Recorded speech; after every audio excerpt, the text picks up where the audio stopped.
Hello everybody! It's the Shopper's Lullaby again, and I'm finally doing another story time. It's been a while since I've done one of these, mainly because I've been on Wattpad, but I'm gonna go ahead and tell my story here on YouTube. Anyway, yeah, don't forget to like, subscribe, and hit the bell icon so you don't miss stuff, because it would be kind of annoying if you missed things, aka things like BFB Murderer's Mystery. Things like that, if you miss, and you might not be able to vote on things like that. But don't forget you can't be early either, as obviously on BFB Murderer's Mystery, the list of characters who are alive and dead isn't added, so you guys don't know who it is immediately. Who's died that time around. Anyway, let's begin story time. Every 10 years, the superior object of food would host essentially a party of sorts. What would happen is the thousands upon millions of food objects that existed on the planet would collect in a single location and watch the new objects, the new food objects, enter the world ready to start a brand new life. It was exciting for them and everyone else. However, it was embarrassing to miss this because it only happened every 10 years. While with the other superior objects, it didn't take them long to make another object and bring them into the real world. For them, they mostly used souls that had color. These souls were from humans that had lived a life before and would be obviously very confused on why they were suddenly an object. The food superior object, on the other hand, she usually took white souls, often from children that were stillborn from an abortion or just a non-fertilized egg. Seems pretty simple, right? It pretty much is. They had no life before, so they wouldn't know what it would be like to be human, because they were never human before. All the souls that they had were originally human beings, whether they were human beings that failed to become born, or human beings that just so happened to die, whether it be by old age, or if it's from murder or other similar things, where natural causes are not the whole reason why they died. But still, the main souls the food superior object used were white, which meant they had no life before. They would act like children, like babies, and she quite enjoyed teaching them how to live. It was also a whole lot easier for her to figure things out with them, as, well, a good portion of her objects were actually armless, which was fairly uncommon of a trait for the other typings. Food objects made 99% of the population of all of the objects on the planet. Outside of the planet, they weren't too sure, as most of the objects out there were space or air objects, mainly because they could go up that far without any problems. Of course, there were a few exceptions, where the objects found their way onto the moon. This causes superior objects to have a good laugh at sport. The one who was a superior object of these sports objects. And guess who got to the moon? The ones you would expect to be all sportsy. But they weren't. It was golf ball, tennis ball, and basketball. Because, you know, they're all part of sports. Golf ball is, well, golf ball.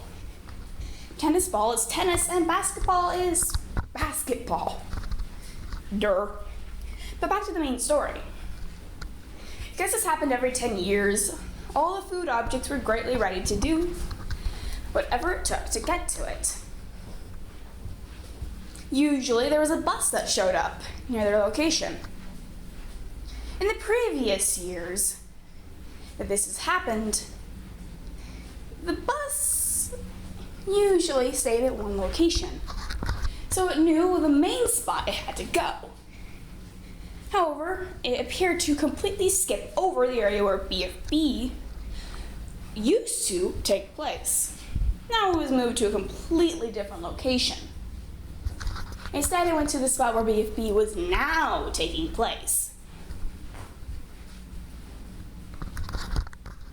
It went over and they honked the person in the bus.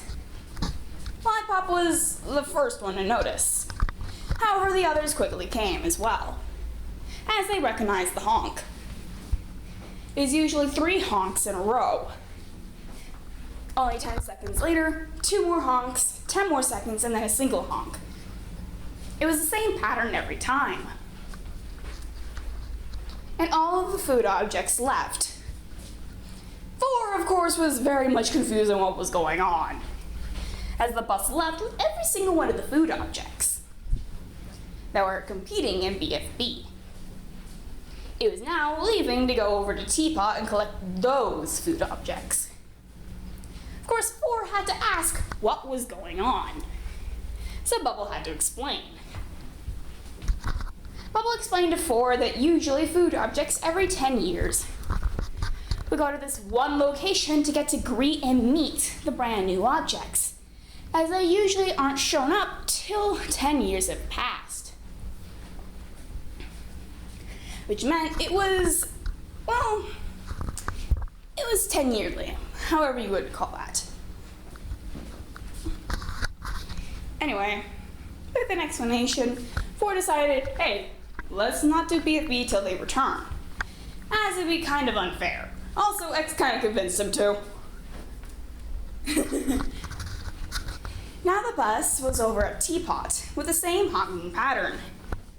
"The bus is here!" called out Cake, running towards it. All the other food objects followed behind. 2, of course, had no clue what was going on, much less than 4 did. He had less of a clue what was going on because he wasn't around any of the objects for long enough to understand what the heck was going on. So he asked Belle. Belle, of course, had no clue, as very few objects that weren't food objects didn't know themselves. So he went over and started asking the other objects what was going on with the food objects, until finally somebody explained. It was Golf Ball, and Golf Ball explained that every 10 years, food objects went to this one location to meet the brand new food objects, and usually every single one boarded. By the way, this is going to be a part 1 because I'm already almost to 10 minutes in the video. Oh well. As they continued to ride the bus came over to where I-2 would be taking place. The horn was honked. All of the food objects, which currently were all eliminated, went out of the hotel and entered. OJ, being a drink instead of a food, just said goodbye to them, as food objects and drink objects were fairly similar. And unlike other objects, drink objects are actually allowed to visit the main food locations while this was going on. Though he didn't really bother. He had a hotel. He didn't need to go. The bus continued to go along its way and soon reached where Bodo took place. Now Bodo was over. And essentially the person had won. AKA Shieldy had won. The same pattern of honking. And the food objects boarded on. Now it was time, because the bus was full, to just a moment.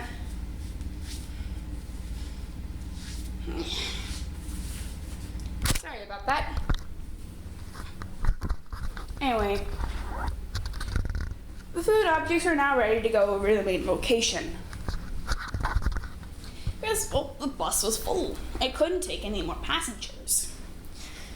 Of course, course, the bus would go over to other object shows and even visit a huge object city. As most food objects, despite them being 99% of the population, mostly stayed in the same spots. Most food objects didn't really correlate with the other objects, mainly because they were constantly being eaten. Because, you know, they're food. Soon enough, they reached the main village, the main city. It was huge. There were so many places you could go within the day. Food objects knew the difference between an object and an item fairly well.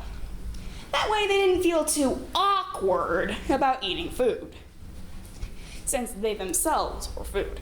Except for Kek, who still didn't get the fact that food objects and items were different, which often confused the superior object.